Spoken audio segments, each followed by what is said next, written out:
کہ شیخ الہند کی جماعت کو گزشتہ جنگ عظیم میں وہی حیثیت حاصل تھی جو دوسری جنگ عظیم کے دوران آزاد ہند فوج اور آزاد حکومت ہند کو حاصل رہی۔ جس طرح بعد از جنگ کی موجودہ سرگرمیاں دراصل دوران جنگ کی باغیانہ جدوجہد کی ترقی یافتہ صورت ہے، اسی طرح تحریک خلافت کی سیاسی جدوجہد حضرت شیخ الہند کی جماعت اور ان کے شرکائے کار کی سرگرمیوں کی ترقی یافتہ صورت تھی۔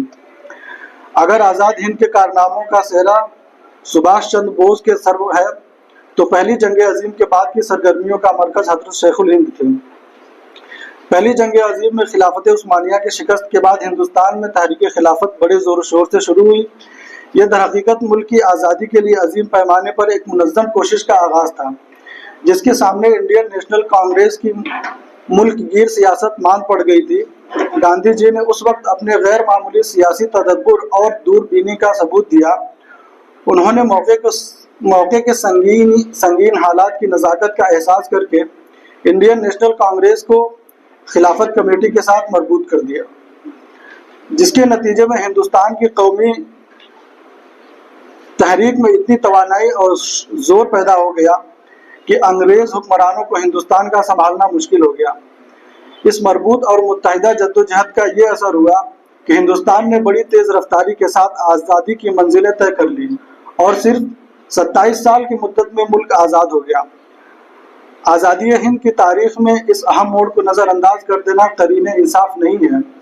اگر گاندھی جی اس وقت کانگریس اور خلافت کمیٹی کو مربوط نہ کرتے تو ہندوستان کے لیے آزادی کی منزل اس قدر جلد طے کر لینا ہرگز آسان نہ ہوتا۔ جامعہ ملیہ اسلامیہ پر فکری اثر۔ جامعہ ملیہ اسلامیہ کا قیام 1922 میں خلافت اور تحریک عدم تعاون کے نتیجے میں ہوا، جو برطانوی حکومت کے خلاف عدم تشدد پر مبنی مزاحمت کی کوششیں تھیں۔ تاہم ان تحریکوں کا وسیع مقصد تعلیم، خود انحصاری اور قوم پرستی کو فروغ دینا بھی تھا، خاص طور پر مسلمانوں میں جنہیں سامراجی پالیسیوں کے ذریعے پسماندہ کیا گیا تھا۔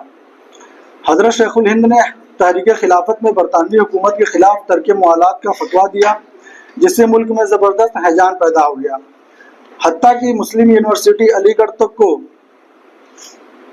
لوگ بند کرنے پر آمادہ ہو گئے۔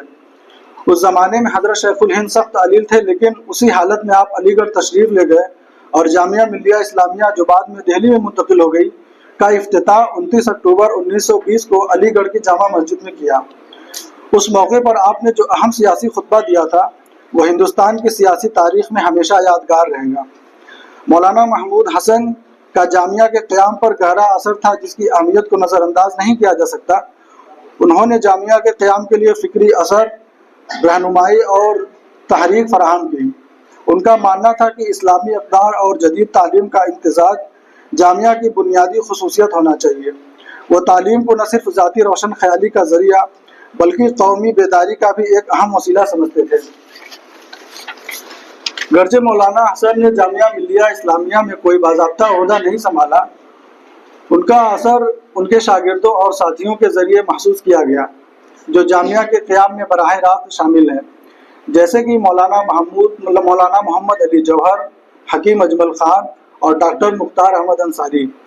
ان افراد نے مولانا حسن کے اس نظریے کو آگے بڑھایا کہ ادارہ علمی آزادی اور ثقافتی مزاحمت کا منارہ ثابت ہوگا۔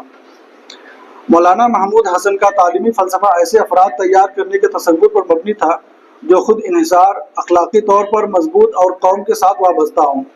وہ سمجھتے تھے کہ تعلیم کو صرف مذہبی یا سیکولر مضامین تک محدود نہیں ہونا چاہیے، بلکہ دونوں کو اس انداز میں جوڑنا چاہیے کہ مجموعی ترقی کو فروغ ملے۔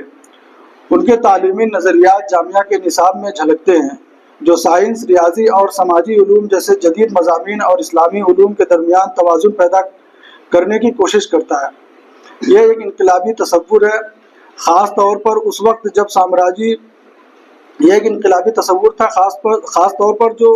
اس وقت سامراجی ادارے ایسے طبقے کے بھارتیوں کو تیار کر رہے تھے جو برطانوی سلطنت کی خدمت کرے۔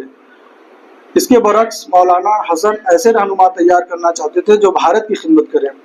جامعہ کی ابتدائی نصاب کی ایک خصوصیت اس کی مادری زبان، خاص طور پر اردو، فارسی اور دیگر ہندوستانی زبانوں پر زور دینا تھا۔ مولانا محمود حسن اور دیگر بانیوں نے اس حقیقت کو تسلیم کیا کہ برطانوی حکومت کی جانب سے انگریزی کو تعلیم کی غالب زبان بنانے کی کوششوں کے مقابلے میں ہندوستانی ثقافتی ورثے اور زبانوں کو محفوظ رکھنا بہت ضروری ہے۔ جامعہ میں اردو اور دیگر ہندوستانی زبانوں پر زور دینا مولانا حسن کے اس یقین کی عکاسی کرتا ہے کہ ثقافتی خود انحصاری ضروری ہے۔ تعلیم اور سیاست کے ساتھ ساتھ مولانا محمود حسن بہت سے لوگوں کے روحانی رہنما بھی تھے۔ دارالعلوم دیوبند میں ان کی قیادت نے انہیں اپنے وقت کے سب سے زیادہ معزز اسلامی علماء میں شامل کر دیا۔ ان کی تعلیمات مسلمانوں کو اپنی عقیدے پر قائم رہنے اور ملکی سماجی اور سیاسی زندگی میں فعال کردار ادا کرنے کی تاکید کرتی ہے۔ مولانا حسن کی روحانی قیادت خلافت تحریک اور وسیع تر قومی تحریک میں مسلمانوں کی حمایت کو متحرک کرنے میں اہم تھی۔ ان کا ہندو مسلم اتحاد کے لیے پرزور پیغام خاص طور پر اس وقت اہم تھا جب سامراجی انتظامیہ کی وجہ سے فرقہ وارانہ کشیدگیاں بڑھ رہی تھیں۔ برطانوی حکومت کے خلاف متحدہ محاذ بنانے میں ان کی کوششوں نے اہم کردار ادا کیا۔ جامعہ کے نظریات کے خاموش معمار اگرچہ مولانا محمد علی جوہر اور ڈاکٹر ذاکر حسین جیسے شخصیات کو جامعہ ملیہ اسلامیہ کے قیام کا سہرا دیا جاتا ہے، یہ ضروری ہے کہ مولانا محمود حسن کی خاموشی لیکن گہری شراکت کا اعتراف بھی کیا جائے۔ انہوں نے اس ادارے کے لیے فلسفیانہ بنیادیں فراہم کی، اس بات کو یقینی بنایا کہ یہ وہ جگہ ہو جہاں جدید تعلیم اور اسلامی اقدار ایک ساتھ فروغ پائیں۔ ان کا اثر جامعہ کے جسمانی قیام سے کہیں آگے ہے۔